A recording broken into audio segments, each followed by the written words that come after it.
Doctor এজাজকে বলা হয় গরিবের ডাক্তার। মাত্র ৩০০ টাকা ফিতে তিনি রোগী দেখেন। অনেক ক্ষেত্রে তো কোনো ফি নেন না। ডাক্তার এজাজের কোনো দাবি নেই। তার চেম্বারের নেম প্লেটের পাশে লেখা আছে গরিব রোগের ফিস শিথিলযোগ্য। এই একটি বাক্য তাকে পৃথক করেছে অনেক ডাক্তার থেকে। সম্প্রতি তিনি একটি বেসরকারি টিভি চ্যানেলের টকশোতে এসে বলেছেন, ঢাকা মেডিকেলে আসার পর সেখানকার স্টাফরা তাকে বলেছিল, স্যার, রোগী দেখতে যে ফি নেন সেটা খুবই সামান্য, আপনার ভিজিট ফি বাড়ানো উচিত। তাদের কথায় তিনি ফি বাড়িয়ে ৩০০ টাকা থেকে ৫০০ টাকা করেন। দুদিন ৫০০ টাকা ফি নেওয়ার পর দেখেন অনেক রোগী এই খরচ বহন করতে পারছেন না। পরে তিনি আবার ৩০০ টাকা ফি নেওয়া শুরু করেন। সবাইকে বলে দেন যতদিন বাঁচবেন ততদিন তিনি ৩০০ টাকা ফিতে রোগী দেখবেন। ডাক্তার এজাজ মনে করেন জীবনে বাঁচতে বেশি অর্থের প্রয়োজন হয় না। সৃষ্টিকর্তা তাকে যা দিয়েছেন এতেই তিনি খুশি। ডাক্তার হিসেবে তিনি যেমন বহু রোগীর মুখে হাসি ফুটিয়েছেন, অভিনেতা হিসেবেও আমাদের সবাইকে তিনি হাসিয়েছেন। অবাক করার মতো ব্যাপার হলো তিনি নাটকের শুটিং এর পারিশ্রমিকও অর্ধেক নেন। অর্ধেক বেলা শুটিং করেন আর বাকি অর্ধেক বেলা চেম্বারে বসেন। বৃহত্তর রংপুর তথা গাইবান্ধার এই কৃতি সন্তান সম্পর্কে বিস্তারিত জেনে নিন। ডাক্তার এজাজের আসল নাম এজাজুল ইসলাম।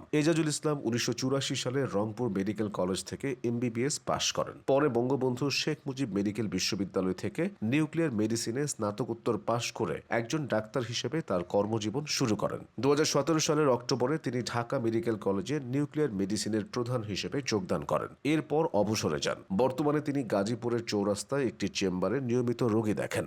একবার এক সাংবাদিক ডাক্তার এজাজকে ৫০০ টাকা ফি নির্ধারণের জন্য প্রস্তাব দিলে সবিনয়ে তিনি তা অস্বীকার করেন। তিনি বলেন, দুনিয়ার এই ছোট্ট জীবনে অধিক অর্থের কোনো প্রয়োজন নেই। সৎ উপায়ে দুবেলা খেয়ে পরে বেঁচে থাকতে পারলেই যথেষ্ট। পর্দায় কৌতুক অভিনেতা হিসেবে হাজির হলেও রোগী দেখার ক্ষেত্রে তিনি খুবই সিরিয়াস থাকেন। চেম্বারে হুটহাট সেলফি তোলা বন্ধ করে দিয়েছেন। অনেক রোগী বলে থাকেন ডাক্তার এজাজের কথা শুনলেই রোগ অর্ধেক ভালো হয়ে যায়। অভিনেতা হিসেবেও তার ক্যারিয়ারটা দারুণ সমৃদ্ধ। জনপ্রিয় কথা সাহিত্যিক হুমায়ুন আহমেদের হাত ধরে শুরু হয় তার অভিনয় জীবন। ধারাবাহিক নাটক সবুজ সাথী দিয়ে অভিনয়ের যাত্রা শুরু করেন। ১৯৯৯ সালে হুমায়ুন আহমেদের শ্রাবণ মেঘের দিন চলচ্চিত্রের মাধ্যমে তিনি বড় পর্দায়ও অভিনয় শুরু করেন। পরবর্তীতে দুই দুয়ারি, চন্দ্রকথা, শ্যামল ছায়া, ৯ নম্বর বিপদ সংকেত ও আমার আছে জল চলচ্চিত্রে তাকে দেখা গেছে। সবগুলো চলচ্চিত্রে পরিচালক হিসেবে ছিলেন হুমায়ুন আহমেদ। অন্য পরিচালকদের সঙ্গেও ডাক্তার এজাজের কাজের অভিজ্ঞতা রয়েছে। ২০০৫ সালে দেবাশিস বিশ্বাস পরিচালিত কমেডি ধাঁচের টক ঝাল মিষ্টি ছায়াছবিতে ডাক্তার এজাজ পুলিশের চরিত্রে অভিনয় করেন।